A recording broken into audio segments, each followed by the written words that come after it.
Rising with Flipping 50. So I'm here with another at-home staple. This is by far and away my number one. So if you were going to get any one thing, this is it. I don't know what I would do if I didn't have these. So dumbbells of all sizes, and my recommendation is always to anybody who's looking for something to use at home that they get 3 different sizes. So 3 sets of your light, what's kind of a moderate weight, and what feels like a more heavy weight. Now, I happen to have 4 options because it's a little hard to have a heavy enough weight to overload your lower body trying to do squats or lunges at home. And so holding on to one larger kettlebell is my solution to that. So many things that you can do with these. But let me just give you an idea of why you want each one of these sizes. So with the kettlebell, for instance, I use that for doing things like squats. So I'm gonna hold on to it, and now I can easily add, this happens to be 30, but 35, 40, if you're just starting out, maybe you're only wanting to add 25, especially if you're a smaller, more petite person. 25 pounds for you might be a big fraction of your own body weight, so you're adding a lot. So that's one way to use it. Other ways that I'll use that are maybe doing a single leg exercise where I'm able to use my glutes. I'm working on balance a little bit. That's called a single leg deadlift. And you can, of course, do things like kettlebell swings. And I'm just not going to demonstrate it here in the house. But those kettlebell swings may or may not be appropriate for you. But you don't have to do quote unquote kettlebell exercises to like the benefit of having a larger handle that's easier and higher and bigger so that you can hold on easily. So it's got lots of ways you can use it. And if in fact you don't have heavy enough weights when you get stronger, I like to use this for a bent over row. I'll lie down on my back and use it as a chest press, holding on with both hands. So another option.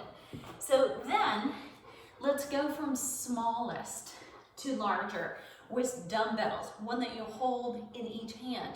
So you've got some really small muscle groups in your shoulders, for instance, and you don't necessarily have to work them every time you exercise specifically because they're involved in so many exercises, you are working them. But there are times when you actually want to do some exercises like front raises, or you want to do some lateral raises, or bending over to do the rear deltoid, the shoulder muscle behind you. You're going to go to the side and you need light enough weights. These happen to be 3s. You might want anything between 1 and 2 or 3 pound weights as your lightest.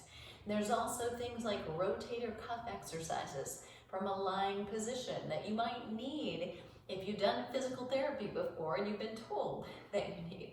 So internal and external rotation are also really easy to do with these smaller weights.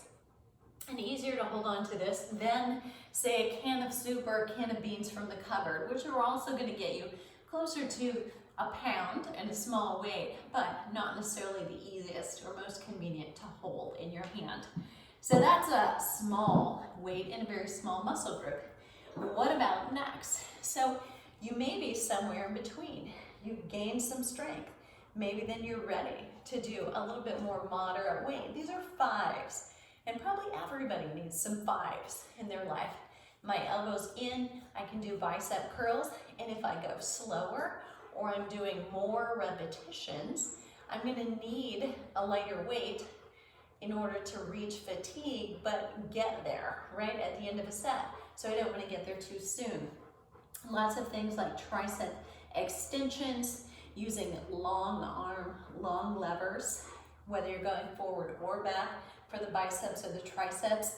If you do choose to do any shoulder work, doing it up and overhead and doing it with one weight makes more sense to avoid injury and still get the benefits. So those are your moderate weights, all right? With your heavier weights, your dumbbells, probably appropriate to do chest press lying on your back and do things like bent over rows.